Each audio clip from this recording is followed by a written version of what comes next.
මනෝවිද්‍යාව ඉගෙන ගන්න ශිෂ්‍යයින්ට වැදගත්ම වන පාඩමක් තමයි සංවර්ධන මනෝවිද්‍යාව කියන්නේ.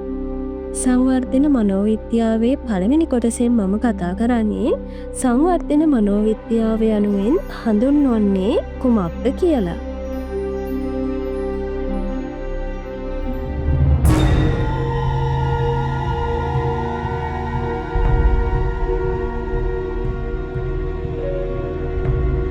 එහෙනම් අපි යමු සංවර්ධන මනෝවිද්‍යාව කියන්නේ කුමක්ද කියලා දැනගන්න.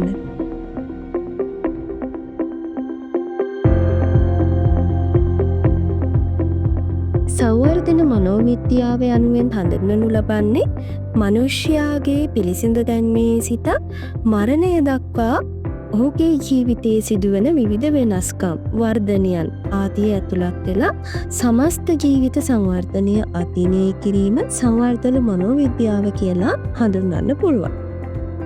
ඒ කියන්නේ මනුෂ්‍යයාගේ ජීවිත කාලය තුළ ඇතිවන භෞතික, සංජානන, චිත්තවේගීය, සමාජීය පරිවර්තනයන් කරමින් ප්‍රමාණිකූල වෙනස්කම් පිළිබඳ කරන විද්‍යාත්මක අධ්‍යයනයක් විදිහට සංවර්ධන මනෝවිද්‍යාව හඳුන්වන්න පුළුවන්.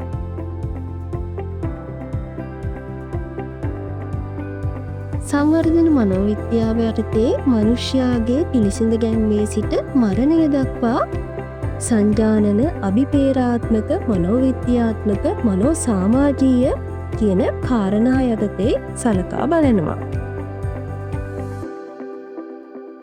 සංවර්ධන මනෝවිද්‍යාවේදී මූලික වශයෙන් අවධානය යොමු කරන්නේ මිනිසුන් වයසට යනකොට වර්ධනය වෙන ආකාරය සහ අනුවර්ධනය වෙන ආකාරය පිළිබඳවයි.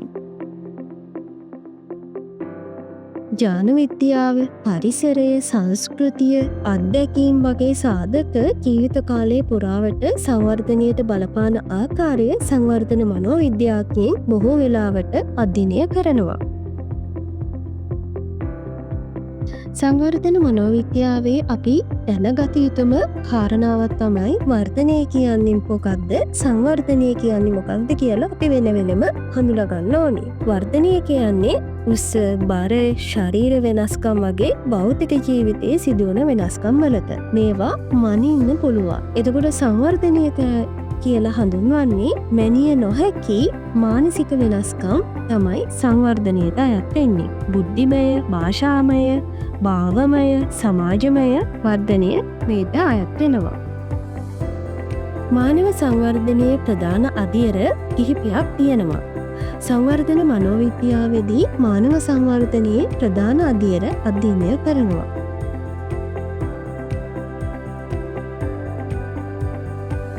මොනවාද මේ මානව සංවර්ධනයේ ප්‍රධාන අවධිය?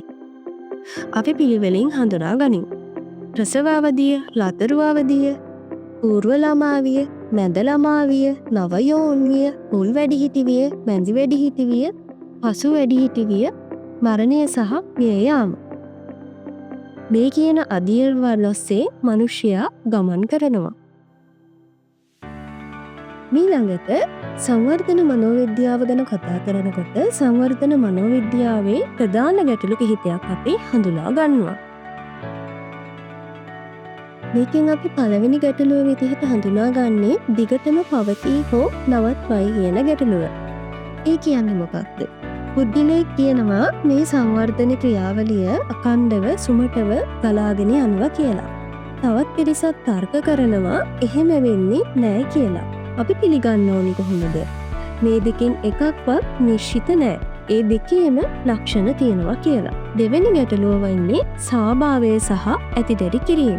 සමහර පුද්ගලයන් පවසනවා මූලික සංවර්ධන අවදීන් ජීව විද්‍යාත්මක වෙනස්කම් වලින් පාලනය කරනවා කියලා. ඒ කියන්නේ ස්වභාවය ජාන විද්‍යාව අනුව පාලනය වෙනවා කියලා. තවත් පිරිසක් කියනවා ඇතිදැඩි කිරීම. ඒ කියන්නේ අපේ අත්දැකීම් මගින් චර්යාව හැඩගස්වනවා කියලා. සමකාලීන මනෝවිද්‍යාඥයන් මොකද කියන්නේ? සමකාලීන මනෝවිද්‍යාඥයන් පවසනවා මේ දෙක මගින්ම හැසිරීම හැඩගස්සනවා කියලා. අපි තුන්වෙනි ගැටලුව විදිහට හඳුන්වන්නේ මානව විවිධත්වය. සමාජ, සංස්කෘති පරිසරය, ස්ත්‍රී පුරුෂ භාවය, භාෂාව, ආකල්ප, ශරීර ලක්ෂණ අනුව නිසා එකිනෙකාගෙන් වෙනස් වෙනවා.